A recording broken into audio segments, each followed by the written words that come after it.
And now, Roma Wines, R-O-M-A, made in California for enjoyment throughout the world. Roma Wines present Suspense.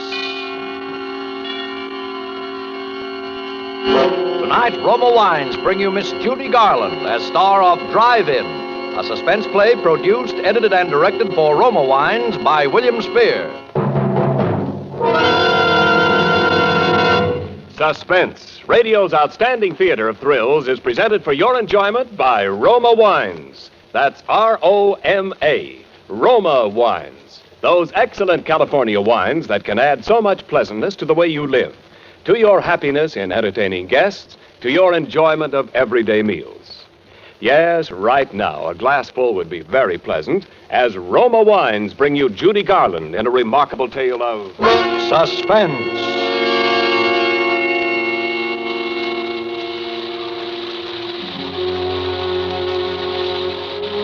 I wish I hadn't let Ruth talk me into serving that last car that came into the drive-in that rainy night. It was late and I was tired.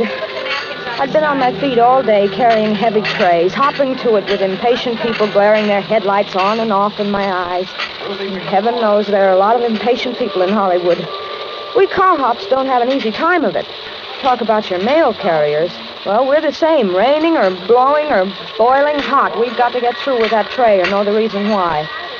Tired, hungry people who sit back in their car expecting $1 million worth of service for a 10-cent tip. Why do we do it? Sure, there are other ways of making a living in Hollywood, but not many that hold that glittering promise that maybe someday, somehow, maybe someone will say... Why, that girl looks like Lana Turner. Yes, at least her hair's done up that way. I think I could use her, Rennie. The musical version of the Forsyth Saga. Oh, she'd be great in color. I think I'll ask her to come out to the studio. Yes, I know. Maybe it doesn't happen often, but there's always the chance. And there's always that hope. That's what keeps us going, I guess. But there are other things that can happen in the drive-in that aren't on the menu. Like that rainy night I was telling you about when I let Ruth talk me into serving that last car that came in. Miller, listen, please take his order, will you? I got 3 cars. Oh, look at the clock, will you? It's nearly midnight. I'm off duty. Oh, please, Miller, just this once more. My date's waiting. I'll do the same for you, son. Ruth. Say, what's the matter with him? Can't he read? Please do not honk your horn. It looks clear enough to me. It's a doctor's car. You see, he's probably in a rush. Anyway, you got nobody waiting for you. Oh, all right. Oh, gee, thanks, Mill. It was true. I had no one waiting for me. Only the bus that was going to take me to Glendale, where I lived alone in an apartment. So I buttoned up my raincoat and took a menu over to the car. Good evening. Never mind the menu. Just some black coffee, a pot of it, and a ham sandwich. Please hurry it.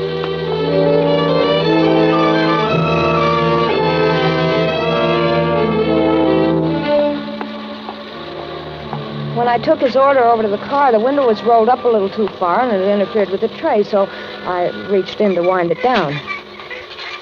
When I touched the handle, it felt wet, kind of sticky, too, but I didn't think anything about it. I got the tray firmly set, and then I looked at my hand. It was as red as blood. I looked up quickly at him. Oh, I'm sorry. I'm Dr. Morgan. I just had an emergency in the car. Oh, an accident? Yes, Sunset and Vine. Quite a crash. I just happened by and I took one of them to the hospital. Oh, gee, that's a shame. Yes, it's too bad.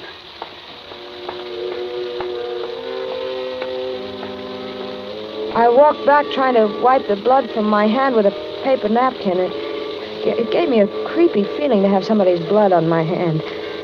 Then I went in to wash. I was trying to keep close track of the time, and I was a little worried for fear the big drive-in clock wasn't right. It sometimes ran slow. So I took a coin from my apron pocket. I figured it was worth a nickel not to miss that last bus to Glendale. I walked over to the payphone, and I was about to drop the nickel in when I looked out, and he was leaning on the horn and beckoning to me at the same time. I put the nickel back in my pocket and hurried out to him. I'm sorry, but I'm in a hurry. I haven't time for this coffee to cool off. I'll take the sandwich with me. How much do I owe you? Well, I'll be 42 cents. Oh, here you are. Thank you. I hope I didn't interrupt your phone call. Wasn't important, was it? No, I was just checking on the time. I don't want to miss my bus. There was a clock right over your head. Well, that's usually wrong. If I have the time, it's about 4 minutes to 12. Oh, I'm going to miss my bus. What time does it leave? At midnight from Hollywood and La Brea. Hop in. I'll take you. I'm going right past there. Oh, would you? I'll take the train. I'll be right back. I might still be able to make it. Okay. In my hurry to unhook the tray from the window, I gave it a jerk and it fell crashing to the ground. Oh, dear. Ruth? Yeah? Look, help me with these things, will you? I'm going to miss my bus. Go ahead, Mildred. I'll get it. We picked the things up quickly, and Ruth went off with the tray. I started to run around the other side of the car when I noticed something shining on the ground. It was one of the shakers that had fallen from the tray. I picked it up and started toward the driveway. Why don't you just put that in your pocket? You can return it tomorrow. Come on, you're going to miss your bus. I put the shaker in my apron pocket, and I rushed over to the other side of the car. He opened the door for me, and I was just about to get in when I hesitated. I wasn't used to doing this kind of thing. The other girls sometimes let their customers drive them home, but I never did. Still, he looked so decent, and I... Come on. You'll miss it. Then he reached out as if to help me in, and I felt that he was really concerned about my missing the bus, because he seemed to pull me into the car. And first thing I knew, I was sitting beside him. Then the door slammed, and we were driving off.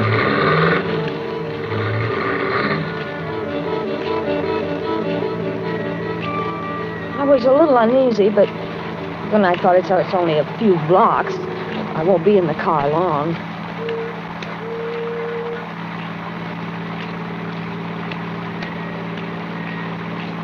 I suppose you're in a hurry because someone's waiting for you. No, I live alone, but I'd hate to walk back to Glendale in this rain. You won't have to walk. Well, this is very nice of you. I appreciate it. Not at all. Would you mind rolling up that window on your side? There's a draft. Oh, of course.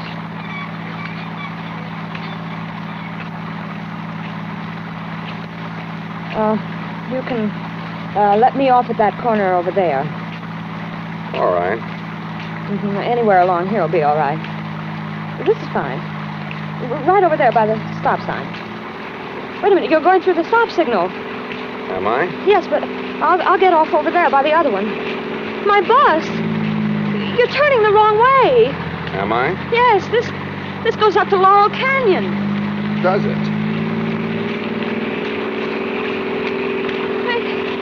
Let me out of here. You thought you were pretty smart, didn't you? I don't know what you mean. Please, let me out of this car. You went right to the phone. You thought I wouldn't see you. The phone, but I was calling about the time. Honest, I was. The time.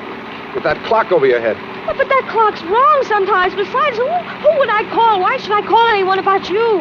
You were calling the police. No, honest, I wasn't. Let me out of this car. You were going to catch a bus. You were going straight to the police. That's where you were going. Yeah, but why? Why should I go to the police? You know why. No, really, I don't. Because you saw it. You saw his blood. No, you don't. There. You won't need to try to open that door again. Now we'll be getting along.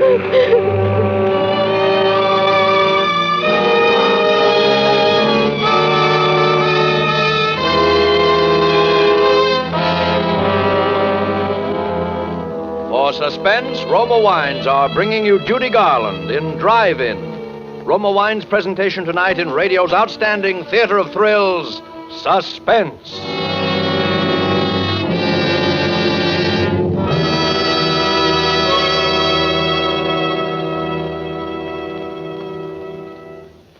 Between the acts of Suspense, this is Ken Niles for Roma Wines.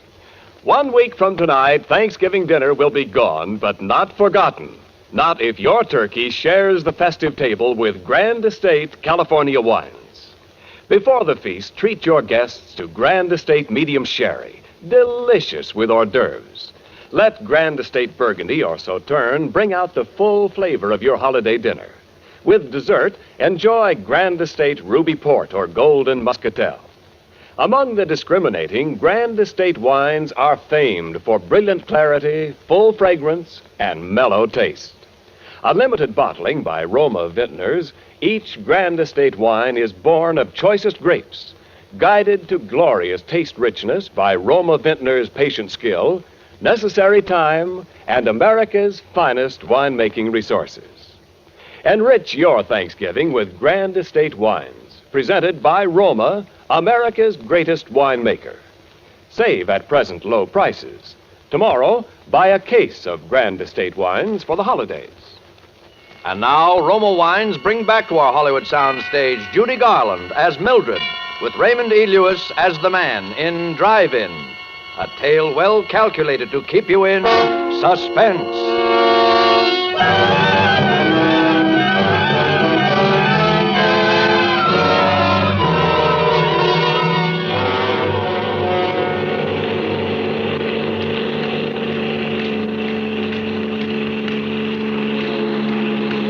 After I made that last try to get out, he broke the handle of the door. All the strength seemed to go out of my body. I just sat there as we drove on. We passed a few people and some cars in the next blocks. And I thought of calling out, but then I knew why he'd asked me to roll up the window when I'd first gotten into the car. Then we were at the mouth of the canyon, and I could see the road, dark and lonely up ahead. The car twisted and swerved. My arm ached from his strong fingers that had dug into it when I tried to jump out. I looked at him from the corner of my eye. He hadn't seemed like a criminal back at the drive-in, and he didn't seem like one now. His jaw was black from needing a shave, still his face, well, it wasn't like a criminal's at all. It was so tired. Quit staring at me. Oh, look, I didn't know anything about you. Honest, I didn't. Please let me go. You know something about me now. Well, I won't tell anybody. Whatever it is, I promise I won't. A woman's promises. Remind me to tell you a story about a woman and promise. Oh, let me out. Please let me out right here. It's a long way back to Glendale. Well, that's all the better. It'll take me hours to get back, and you'll be miles away by then. I'm not taking any chances with you, kid. Please let me out. I've got to get back. You said no one was waiting for you. You live alone, don't you? No one will miss you.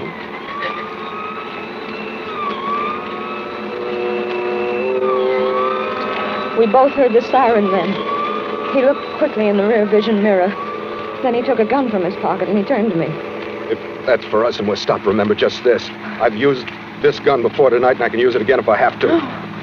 If I'm taken, you'll go first. Now listen, I'm a doctor and you're a nurse. We're headed for an emergency. If you want to live, you won't try to pull anything.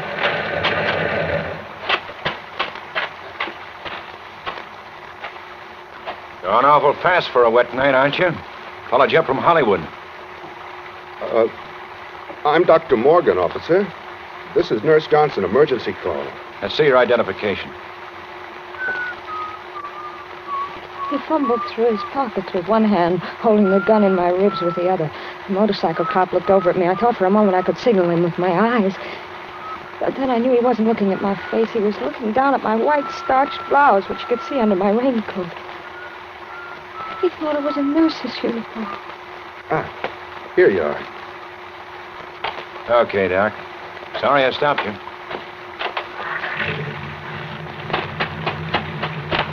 Hey, just a minute. What's the matter? Just wanted to tell you, rain started to slide up there a ways. Take it easy.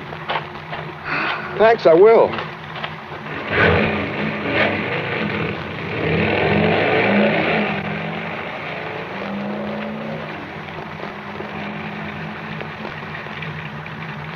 You're not Dr. Morgan, are you? What do you think?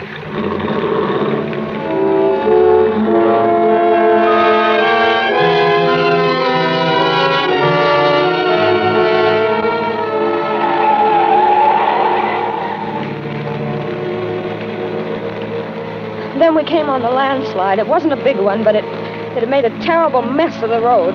He didn't slow down, and the car swerved crazily as it slipped from one side of the highway to the other. Suddenly, I felt as though the whole rear end had slipped down.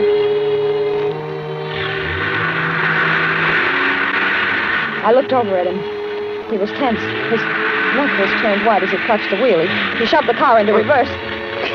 Oh, I hoped it had never moved. It didn't. We were stuck, hopelessly stuck. Of all the luck. Suddenly, the car was filled with light. A car had come around the curve behind us. This might be by chance. Remember, I still have this gun. Don't try anything. Say, we're stuck here. Could you give us a push? We'll have some California hospitality, will you? I'll have to get out. I'll have to put something under the wheel. You stay here. Now, stay there. What did I have to hide?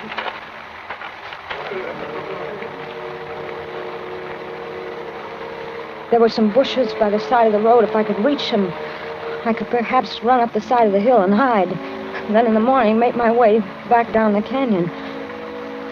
I carefully turned the handle of the door. I could see him in the mirror. He was at the back of the car. I eased the door gently open, put one foot out. I was just sliding out when I heard him. You're not going anyplace. Come here, give me that raincoat. Why? I need something dry to stuff under this wheel. But I... You won't be needing it. Come on. He practically ripped it off my back. He wound it into a ball and bending down, he stuffed it under the wheel. The gun stuck out of his back pocket. If I could get it, if I could lay my hands on it. I held my breath. I reached out. It seemed so far, but I finally touched it. Then I snatched it from his pocket swiftly. What? Give me that gun. I'm going. You can't stop me now. Can't I? No. You stay right where you are. I won't hurt you. All I want to do is get home. I'm going, but if you follow me, You'll what? I'll kill you. I don't think you will. Yes, I will. You think I'm afraid? Aren't you? No. I don't care what happens to you. You're a murderer. You killed somebody. I thought you didn't know anything about me. I didn't, but I do now, and I'm going to tell the police. You stay where you are. No, don't. I'm not afraid. I'll shoot. Oh, too bad I used up all of those tonight. You could have filled me full of holes. Now, give me that gun and get in the car.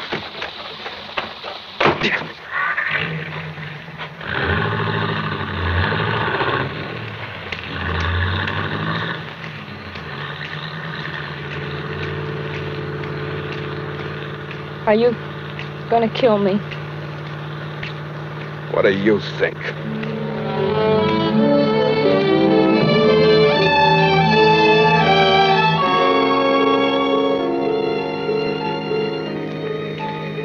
We were nearing the top of the canyon now. The road was very steep. The rain had let up. It was just drizzling now. Even though he hadn't answered my question, I knew the answer. He was going to kill me. I wouldn't get back home tonight. Not tonight or any other night. It was funny. I sometimes used to hate that little apartment of mine where nothing ever happened. But tonight... And then, for some strange reason, I thought about Ruth. What would she say tomorrow when I didn't show up at work? And I wondered where they'd find my body. Well, here we are. Lookout Mountain. Top of the world.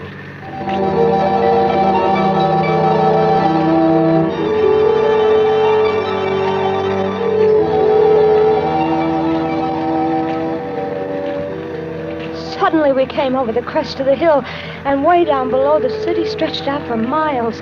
Millions of lights glittering in the rain. For a moment I forgot everything. It was the most beautiful sight I'd ever seen. Ever been up here before? No. Nice, isn't it? Yes. I used to come up here with a girl once. We used to sit and talk for hours. Come on. We'll get a better view if we get out. I knew it was foolish to argue with him, so I followed him. But as he walked over towards the edge, I became frightened. It was such a steep drop. Well? Come on. I'm afraid to get so close to the edge. You won't fall. Look. That's Los Angeles over there. That bright line of lights is Western Avenue. I went to school somewhere along in there. I used to get in all sorts of trouble at school. But I got by. I managed. Everyone said I'd grow out of it. Over that way towards the ocean, that's Westwood. That's where she lived. This girl I was telling you about. That was the best part of my life, I guess. That's when they said marriage and a wife would straighten me out. Marriage and a wife would straighten me out in Westwood, they said. Does your wife still live there? No. She's dead. Oh, I'm sorry. You needn't be. I killed her. Why? Because she couldn't keep her promises. Did you kill her tonight? No. A long time ago. The jury said I was insane. But I think it was the sanest thing I ever did. They put me in an asylum. Do you know what it's like being locked up year after year when you know there's nothing wrong with you? No. No, I don't. It isn't good. You'd do anything to get out. Anything. Anything. I knew if I could keep him talking, maybe a car would come along. Maybe something would happen. It was my only chance. What are you thinking about? You killed someone else tonight, didn't you? Yes. Dr. Morgan? Yes. He was one of the men who thought I was insane. Why did you do it? I wanted his car to get away in. I didn't want to be locked up anymore. Oh, but they'll catch you. No. They won't find the doctor for several days. I saw to that. How can you be so sure? I do things thoroughly. What are you going to do now? First, I'm going to... And then I guess I'll go south. I knew what he meant by that pause. I started to back away slowly. I'd made a mistake by reminding him of the present. My hands went instinctively to my apron pocket for something to defend myself with. I knew there was a pencil there. It was sharp. Maybe I could scratch him or hurt him some way with it, but when I reached for it, I felt something else instead, something cold and hard. I was puzzled for a moment, and then I remembered. It was a shaker I'd picked up at the drive-in. Stand still. And then he started moving toward me. Me with only a pencil and a shaker to defend myself with. It's too bad I came into that drive-in tonight. Oh, why did you? Because I was hungry. Because I hadn't eaten for a long time. Weren't you afraid someone would see you? No alarm had gone up. How'd you know? I knew. If only you hadn't rolled that window down. Well, if you're sorry, why don't you let me go? It's too late. What's that? With a sudden movement, his arms were around me in a tight embrace. I started to scream, but suddenly his lips closed over mine. Pushing my head back roughly, he kissed me. I could scarcely breathe, and I felt the car's headlights on us like a spotlight. Just look at this view, will you? I'll have to do this in a picture sometime. Can't you see you're interrupting something? Come on, drive on, will you? Okay. And in all this rain, you'd think people would have some more sense.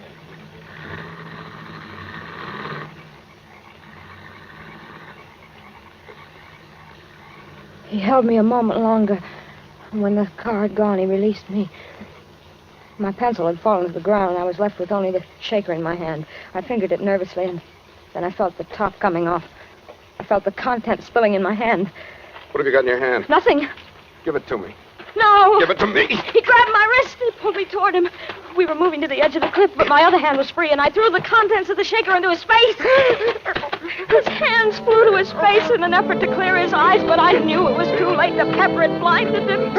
He lunged out for me, but I stepped aside quickly, and he slipped in the mud. His hands went out to steady himself. He clawed frantically at thin air. Then I saw him falling over backwards, over the edge.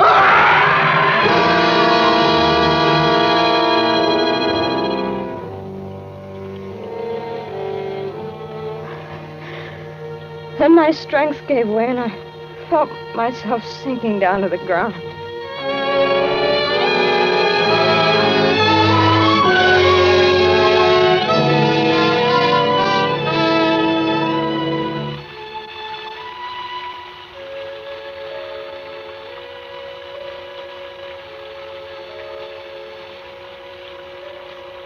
I don't know how long I must have been there, but when I came to, it was raining again. I was soaked to the skin, and there was mud caked in my hair. There was no one in sight. The lights of Los Angeles stretched out in a pattern peacefully below. And I knew that somewhere at the foot of those hills was Glendale, and my apartment. I rose slowly to my feet, and I started back toward the road. Somehow, everything that had happened seemed unreal, like a dream. Everything but the way he kissed me, to keep me from crying out.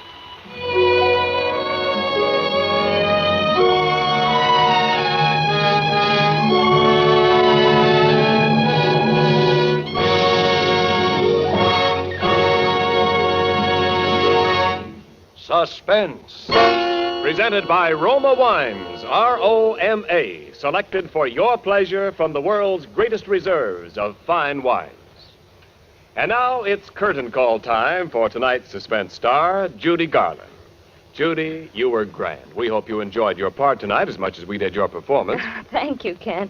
As a matter of fact, playing the part of a waitress tonight was a treat. I just pictured myself knee-deep in juicy steaks. Well, that reminds me, Judy, as a waitress, you deserve a tip. And here's the best tip I know. To make Thanksgiving dinner really outstanding, serve Grand Estate California Burgundy or Sauterne.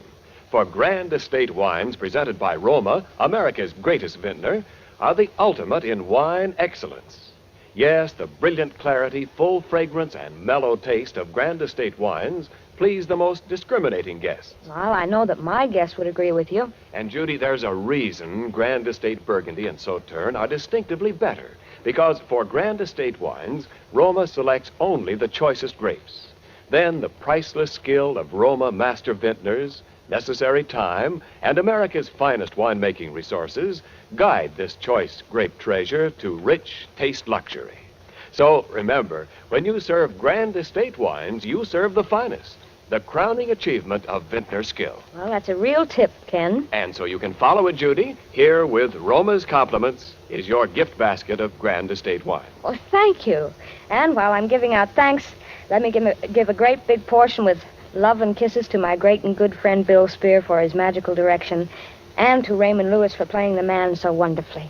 Well, thanks to you, Judy, and to Metro-Goldwyn-Mayer, producers of The Yearling, for their cooperation in making you available to us tonight. Next week, we'll have Chester Morris as star of Suspense. Oh, he's one of my favorite actors. I won't miss it. Good night. Tonight's suspense play was written by Mel Donnelly and Muriel Roy Bolton.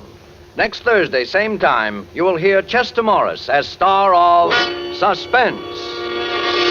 Presented by the Roma Wine Company of Fresno, California.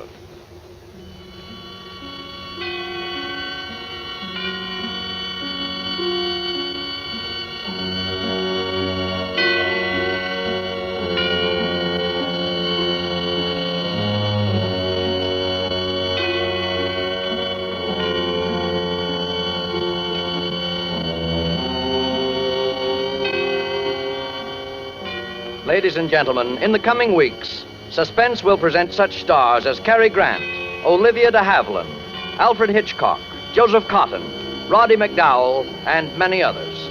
Make it a point to listen each Thursday to Suspense, radio's outstanding theater of thrills.